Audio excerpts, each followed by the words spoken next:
welcome to the continuation of our Kanban University Distinguished Fellow program. I'm Joey Spooner, the VP of Community Development and Product Management for Kanban University, and today I have the privilege of introducing Todd Little. So welcome, Todd. Congratulations on being named a Kanban University Distinguished Fellow.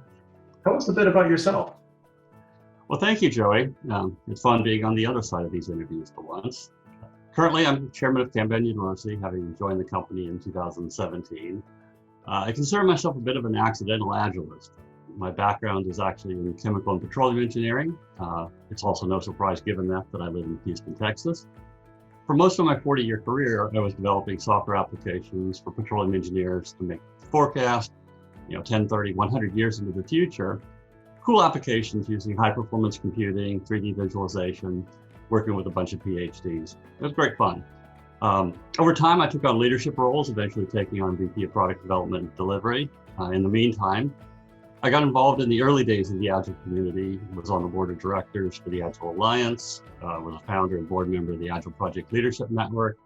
And in 2009, I wrote a book called Stand Back and Deliver, Accelerating Business Agility, along with Pollyanna Pixton, Neil Nicolaisen, and Ket McDonald. That's really cool, Todd. I know a little bit about you, and I'm really excited that you've done so much in the Agile space and had sort of these early roots with it, and know some really cool people from the Agile community. So, along the way, you were introduced to Kanban. How did you get introduced to it? What was the starting point for you? That's an interesting story. At the Agile Development Conference in 2004, Jim Highsmith had organized a group of passionate individuals to look at agility and leadership. Particularly it was project leadership, but we were really, and also looking broadly at leadership in general. And I was one of those passionate individuals. Shortly, David Anderson joined into that conversation. And we all met in Chicago in October of 2004. And then in January of 2005, David arranged to host us in Seattle at the Microsoft campus. And this resulted in the creation of the Agile Project Leadership Network. Through that, David and I found that we had a common foundation and started a strong friendship, and we stayed in touch throughout the years. So I was really keeping up with all the work he was doing, and we were sharing and created a strong bond. I started bringing Kanban into my teams around 2009, and then finally in 2017, I decided it was time to join the company. That's awesome. And you mentioned the Agile Product Leadership Network, which is something, Project Leadership Network, which I randomly ran into that here in the DC area where I'm based out of. And I thought, well, this is a great idea. And this was about 3 or 4 years ago, actually. And I was like, I didn't know the origin of it. So this is really cool that you actually helped me create that, along with some other people like David. So that's really cool.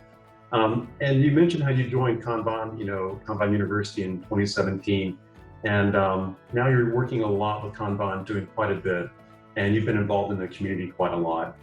So I'm kind of curious, in your experience, how has Kanban and the community around Kanban evolved over the last 10 years since you've been involved in it, and now you're working quite directly?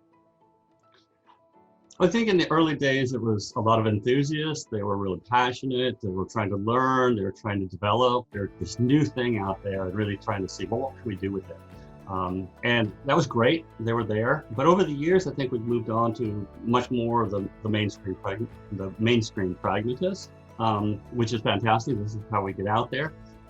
Nonetheless, I still see a lot of enthusiasm. So just because they're not necessarily the enthusiast market, the people coming into our classes are incredibly enthusiastic about Kanban. For a lot of people, they're finally discovering something that really works, and they love it. And this element came out quite clearly in our recent State of Kanban survey. And people love Kanban, they see it working, and it's worked better than anything else they've used in the past. Yeah. And I think for people, it's exciting to see how many people are catching on to what Kanban can do for them. It's exciting to see that they can apply parts and pieces of the method in their space. And that's really exciting. And a lot of this has sort of a nice origin, kind of a beginning part of things. And speaking of beginnings, I'm kind of curious, Agile is something that's been around long enough now to have a beer and probably have a couple of kids maybe even. So I'm kind of curious, Agile's been around a long time. You've been around a long time. You definitely have been around this community. There were the early days of the Agile movement. How did you get drawn into this sort of, crazy community of Agilists early on? So as I mentioned, I consider myself a bit of an accidental Agilist. It sort of came about in the 1990s. I started looking and taking on managerial roles and found the description of software engineering that I was discovering at the time to be largely inconsistent with my training as a chemical and petroleum engineer.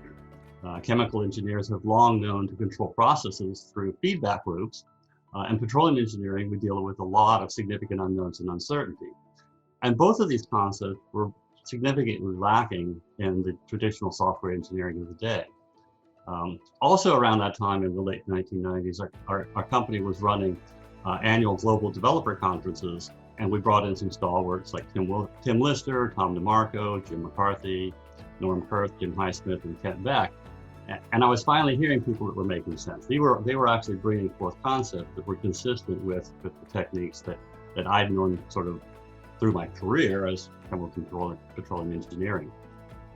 So that was the first connection through those people. And then in 2002, I went to a Qatar conference near the MIT campus. And one of the evening events, I ran into Alistair Coburn at a bar, and he was talking about an Agile conference he was planning. And since I had some experience planning those conferences that I mentioned, I told him, hey, I've got some experience doing this. Let's take some of the ideas we've used and combine it with your ideas. And we hit it off really well together. And so I offered my help. We launched the Agile Developer Conference in 2003 in Salt Lake City. I ended up running it the following year, and then also guided the merger with the XP Agile Universe Conference to become Agile 2005, which has now been continuing on. And it was a great opportunity to really contribute, as well as to just meet so many amazing people and see the energy as we were discovering something new that we could really pull together. The conference itself, we only had 250 people or so the first year, but now it's regularly selling out at 2,500 people. So it's great to see that growth and what is to see it grow up, like as you say, and now be around and really be mainstream, which was not the case at all in the beginning. In the early days, you wouldn't even talk about Agile; it just wasn't even allowed. So that's great. And then meantime, I still have my day job as a senior leader and executive leading global teams at Landmark Halliburton, and then later at IHS. Awesome. Thank you, Todd. That's I've been to a couple of those Agile conferences, and it feels like you're going to them all on the weekend. It's that big of an experience, an event. So many venues, so many options, and that's really exciting to see that you've got that background and that you've been using Kanban long before people probably were fully aware of it. Even today, I think we're still spreading that good news. But I think it's really exciting to see how you've been able to use Kanban at Halliburton, at Landmark, and then later at IHS. And I'm kind of curious, how are you using Kanban now? Tell me more about that one. Well, for one, I really enjoy teaching the trainer class with you. I might be a little biased, but I think you do a pretty awesome job. What do you think? I enjoy it. I feel like we're peanut butter and jelly in a lot of ways. So it's always fun to work with you. And I think that's what makes a little humble brag here, possibly. I think what makes Kanban really exciting is that we have people who have been in the field using it, teaching you about how it's done, how it's been used, and also teaching you how to teach it, perhaps. And that's a really cool place to be. I think that's what excites me about this, the method itself and how we use the method in a pragmatic way. So tell me a little bit more about your passion, Todd. Yeah, so as you say, it's the opportunity to teach and teach how to do it. I'm very passionate about trying to bring Kanban to the masses, right? What can we do? And I think, unfortunately, I see Kanban as broadly misunderstood, either many people think it's just stickies on a wall, or the board that they see in Jira, or something else, or they think it's something that's just a different version of Scrum or something like that. It's that they don't really get the fact that it's totally a different approach. It's a method for improving the process. And so I think what we need to do, I really have a passion in, is trying to get the message out and make it easier for people to adopt Kanban. Get what can we do to get people accessible and as a result, have the opportunity to see some improvements that are available. And we can do what we can to make it more accessible, because I think we've got the answer that'll help a lot of people. Right. It's a bit like going back to your roots in some ways with chemical engineering and helping people to understand the feedback loops and the tools that are there to help them grow and become more agile, so to speak, to actually mature what they're doing and get better at what they're doing in terms of forecasting, balancing, seeing through on opportunities for growth where they can make growth happen inside their business. And that takes a community to do that, for sure. I'm kind of curious, what do you value most about our community right now here at Kanban University? Well, I think it's a community of learning and sharing. I think we've got great people that are really trying to improve and trying to break things. And I think that comes out from sort of our core roots. At our Kanban Leadership Retreats, we have the slogan, explore, challenge, and connect. I think it's great to have an environment where so many people have contributed and continue to contribute.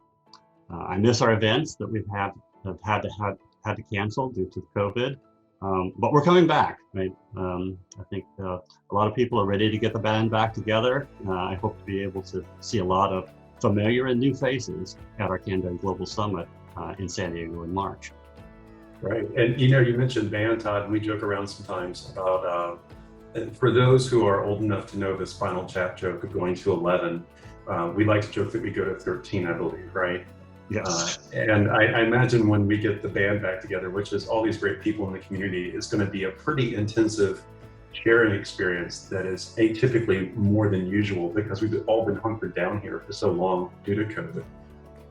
And I'm really looking forward to it. I mean, I love the theme of explore, challenge, and connect at the leadership retreats, because I think that's a good time to pull out what you see taking place and maybe challenge it or show some exploration you've done with it.